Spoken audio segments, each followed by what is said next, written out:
Well, as I told our guys, one of the things that, in sports, especially basketball, because it's such a long season, you have your ups and your downs. I don't care if you're Golden State Warriors where you have a losing streak and you got to come back through, or you're Duke or whoever it might be. You go through valleys. And I'm proud that we kind of fight, we're in that valley and we fought our way through. And then we did it for the most part without DeMarcus. And just showed, I thought the kids played with a lot more intensity and with a little bit more attitude and a little bit more fight today than we did on Thursday. So, and we needed to. We needed to. Texas Arlington really gets after you defensively, and so I thought our guys did a good job of just fighting through it. And that's what you got to do, because it's a long year. You can't stay on top of the mountain all year. It's just hard to do that. And so we just kind of, we hit a valley. And so we needed to win like this, where you had to fight and claw. And you don't need a 20-point win. Or you need to fight and claw and earn it. And I thought our kids earned it. And you earned it without your best player playing. And so kudos to my kids. I'm really happy the way they stepped up. Questions? Coach, there's 13 seconds left in the first half. Marcus rips his jersey like an Incredible Hulk. Is that a teachable moment at the first half? Yeah, I mean, yeah, he's frustrated, and one thing I do know is I know the pressures that he's under because my son went through it. I mean, when you're a mid-major and you feel like every possession is huge. I had to fight this too with my son. It was the hardest thing I had to do in coaching, especially because it was my kid. And the pressures that they get, man, you have no idea. You hear it all over on campus, social media, everywhere. So, and then it's your last month for the most part. You know the draft, all the things that are there, and you're trying to win a championship. To live with those pressures is a really tough thing. And he's doing a great job of it, and sometimes it gets to you. It got to RJ a lot. It's one of the reasons why I have RJ reach out to him a lot. And until you've been through that, it's really, really difficult. And so, and what I thought was really impressive about DeMarcus, even at halftime and frustrated, he said, Coach, mentally I don't have it. The guys, let those other guys get it done. If you need me, I'm there. But I thought that was a sense of maturity. Instead of just going out there fighting and just jacking it up and losing the game, let those other guys. And we learned a lot by doing that. And so it's tough, man. It's really, really tough. And again, I can say that because I've been through it with other players, but more importantly, I went through it for my son. And so it's a tough thing. And so I'm trying to be there for him, not really as a coach, but as I was there for RJ as a dad. Because it only, I don't want to say it gets worse, but it doesn't get easier. Even when the season's over, it only magnifies. So he'll be fine. He's a great player. And so, he'll bounce back and he'll be ready next weekend. Coach, we were spent some time at the point with Simons on the bench. What did you see from him? Well, I thought Kane responded. We made a lineup switch, and so I wanted to go bigger, and I thought it worked early. And I thought our physicality, I wanted to be more physical. We started JT and brought Kane off, and I thought that really was a great deal. And Kane responded well. And then DeMarcus goes out, and I thought Kane was really, really big handling the basketball because for the most part he was the only really ball handler out on the floor. Usually we had he and DeMarcus on there, but I thought he did a tremendous job of just doing what he's really good at and moving the ball around. He had 16 points off the bench. That's the other thing I wanted to do. We have not been getting bench points. And so that was another reason for the change. We need to get more points off the bench. And so so for that turned up to be a great deal for us because we had his and Damon, so we get 20 points off the bench. Last game Thursday we got 0 points off the bench. And so we needed to be able to get that done. Coach, talk a little bit about Jeff Thomas. I mean, the guy had 27 points. I think he has over 1,000 career points now. So, I mean, he always seems to turn it on at home.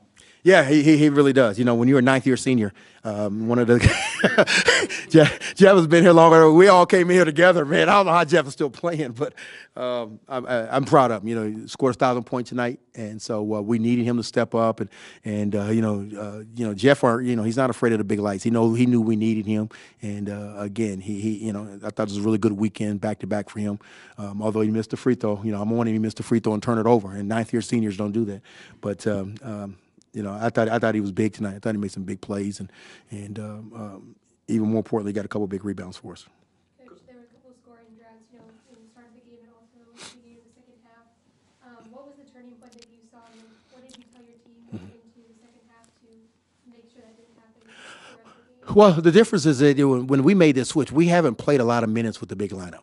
And so we actually had no practice time offensively. So I knew offensively it would be kind of a grind for us. But I thought defensively we would be better than we were. So I think this week practice time we'll get a little bit better about how we want to run some things. And that's if I stay with it. I may go something different with Georgia Southern. You just never know. So, but we had no practice time with that. And so we, and then what it did, it also freed Malik up. But Malik's not a ball handler.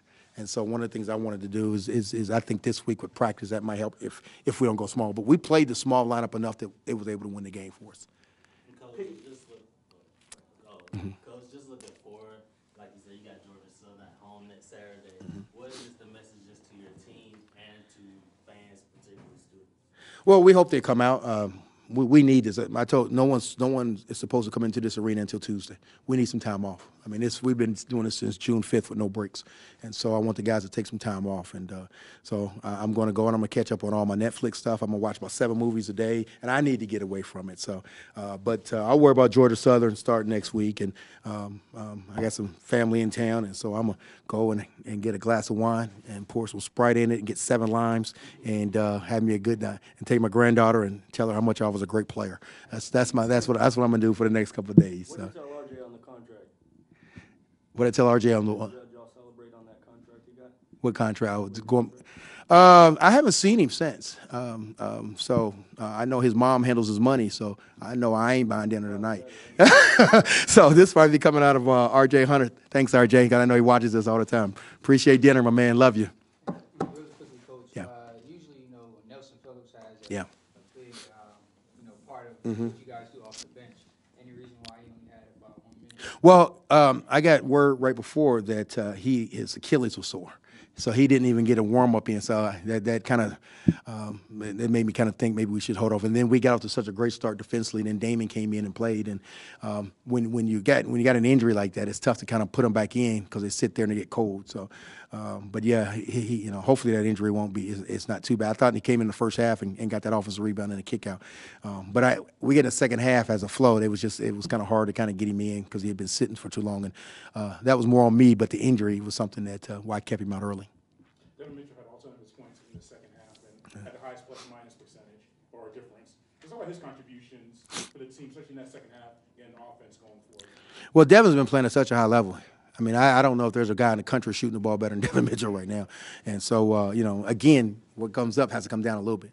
And so Devin knows that, the contributions of other things that he can do to stay on the floor is the difference of what he was 2 years ago. So I think this rest is really going to help us. I think, as I told him, that everything that I do at this program or any mid-major it's February, you got to be great. Now is the time. February is when you got to turn it on. If you're a championship team, you got to play your best basketball in February. So that's why I want to kind of give them a few days off. We kind of been through this, the ups and downs. We're right now, I don't know what happened the other. We're a game out of first place. We're in great shape. And we're going to get this thing really rolling here and starting in February, which is next week, which is the Georgia Southern game.